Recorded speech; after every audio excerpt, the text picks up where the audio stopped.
Hey everybody, and welcome to week 13 of English 145. So we're moving into our second week of Unit 3, which is our last student in this class. And so for this week, again, it's going to be probably something that seems very familiar to you, at least the structure of it. It's going to be our 5th student-led discussion. Our student discussion leaders are going to be, for this class, Maureen, Celeste, and Liam. So you guys will, by Tuesday night, post your 4 to 5 discussion questions on Raven Preston's article, Invisible P-Chat Network and the Digital Black Wall Street, Remediating Black Wall Street in a Digital Age. And that is on page 29 of the Grassroots Journal. So if you were a discussion leader, you'll post those questions to the forum. For everybody else, you'll post that 300-word analytical response to the assignments. Again, very similar kind of a structure. And then Thursday, discussion participants, you'll respond to 1 question per discussion leader or respond to at least 3 peers total, right? And making sure that you're saying, and identifying what kind of a response you're giving to help you give that robust response to your discussion leaders or to your peers. So again, that seems pretty, I think, straightforward.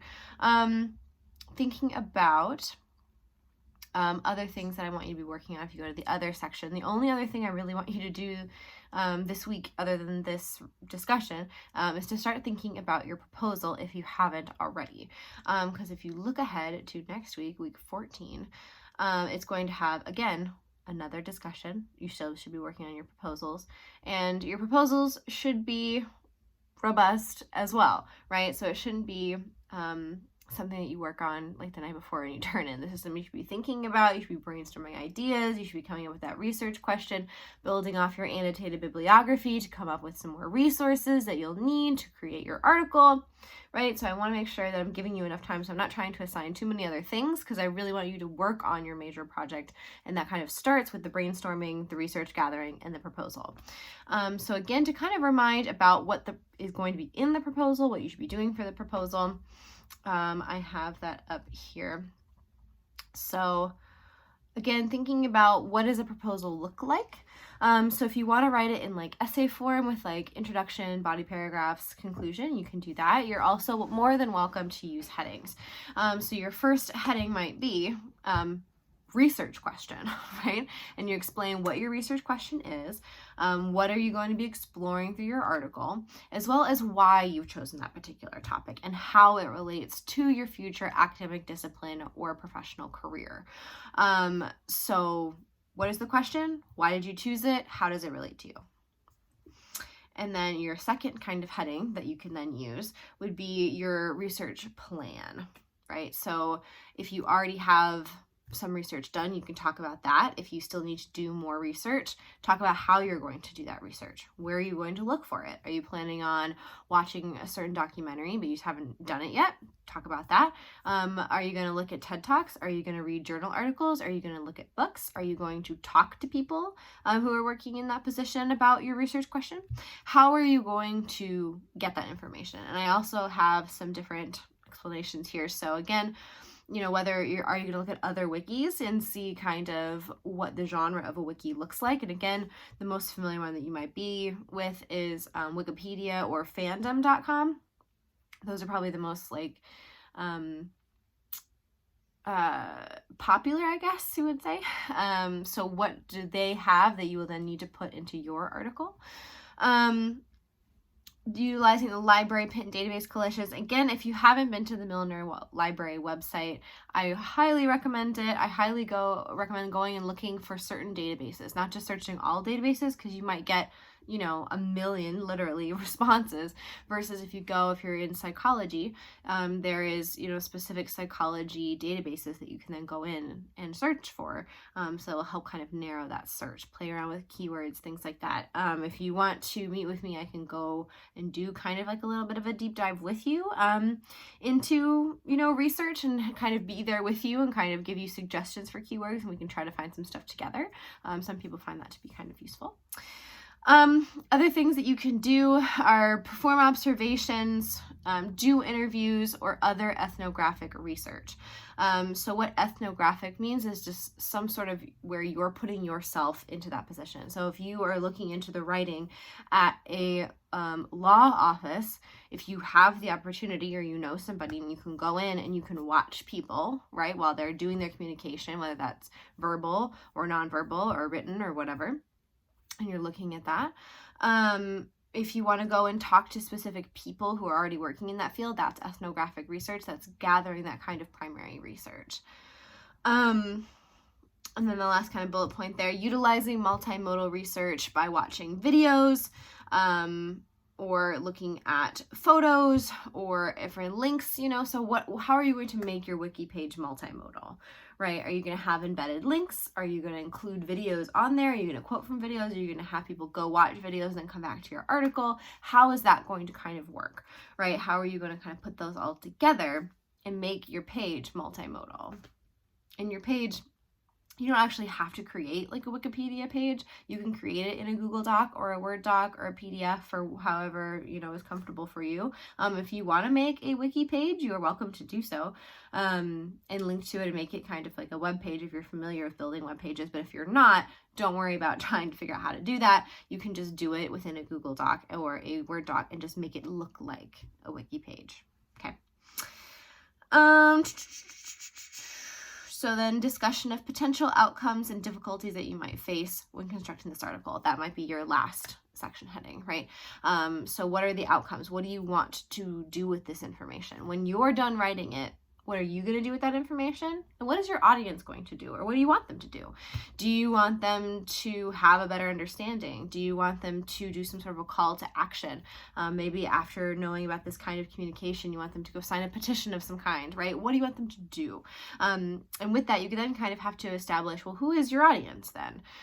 Is it other people like you? Is it college students who are going into that field? Is it people who are already in that field? Is it people outside of that field who don't know anything about, law degrees and things like that, but you want to help explain to them, hey, if you've ever been interested in how a law office communicates, here are some things about it, right?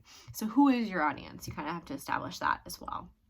And then any sort of difficulties that you might face. If you're not sure if you're going to have enough information on the topic, if you feel like maybe your topic is too broad, right? Because again, I will be giving you feedback on these proposals and letting you know whether or not I approve them. And not approve of them like, I think this is appropriate or not, but it's just so I can kind of help you before you write the whole thing to give you some feedback and say, hey, this seems like this research question can be answered in a book, not a short article, right? So I'm trying to help you just kind of narrow things down usually, or if it's too narrow, trying to kind of guide you, or if it's not really hitting the goals of the assignment, if it's not really talking about writing and communication, I will kind of help you, guide you towards that as well. And so again, that is due on week 15. So we have this week where we're doing a student-led discussion, next week, which we're doing a student-led discussion, and that'll be our last student-led discussion. And then the next week, your proposals are due. And so these proposals, I always get asked, how long should they be? I can't answer that because if you're writing it in like an essay style, or if you're writing it with a bunch of like bullet points and headings and things like that, the length of them is going to be vastly different. So I'm not really looking for a certain length, but I want to be able to read your proposal and know exactly what you're going to be doing in your article, right? So at least, substantial enough for an outsider to this project to know exactly what you're doing, how you're going to do it, what research you've done so far, what things you might run into, how are you going to make it multimodal. You need to explain that clearly to me, not just, I'm going to add photos. Great. I'm glad that you're going to add photos. What kinds of photos? Why are you going to add photos other than just to make it multimodal and hit that goal of the assignment? But why, right? Why are you going to do that? Why are you choosing to use these photos? Are you using any sort of tables or graphs that you've gotten off of the internet? Why have you chosen to use those, right? So not only just, I'm going to use photos, but explaining how, what kind, why, right? The hows and whys behind this project. And if you do it like that, then you can probably take a lot of that same information and use it in your uptake notes as far as like, what did you learn from this project, or how did it come into being? You know, you'll have a pretty good idea if you do that work already in the proposal, if that makes sense. That's pretty much it. So actually my bonus question is coming at the end of today's video. So with that, the bonus question, oh, I wrote it down because I had a good one. Where did I put it? Oh, if you had a time machine, and that time machine also could help with like place, so not just like wherever you're sitting right now, you go back in time or forward in time, but like if you go to any certain place plus time, where would you go? Me, I would go to Paris in the 1920s because as an English major, as I was in undergrad, I was a lit major actually, even though I focus more on writing now, but I was a lit major and I loved all of the 1920s, so think like Fitzgerald, Hemingway, you know, just this kind of romantic but raw and real at the same time, and happy, and you know, like, you know, the Prohibition and the Flapper Girls, like think like that, which was so fun, but there was also horrible, awful things going on at the same time. So it's this really interesting dichotomy. So if I could, I would go to Paris in the 1920s, because there's a lot of interesting things going on around that time. Yeah, so email me, where would you go and when? And you'll get 5 bonus points for your Unit 3 major project. That's it. That's all I have for you this week. Again, if you have any questions, email me. If my lunchtime chats at 1 p.m. on Thursdays, 1 p.m. on Thursdays, don't work for you, just let me know, and I will happily set up another Zoom time throughout the week to meet with you. And we can talk about research, we can talk about research questions, we can talk about narrowing down that question, we can talk about how to do the research for that project. I'm more than happy to talk with you, or if you want to do that through email instead, I'm also fine with that. Yeah, so have a good rest of your week, and we'll talk soon.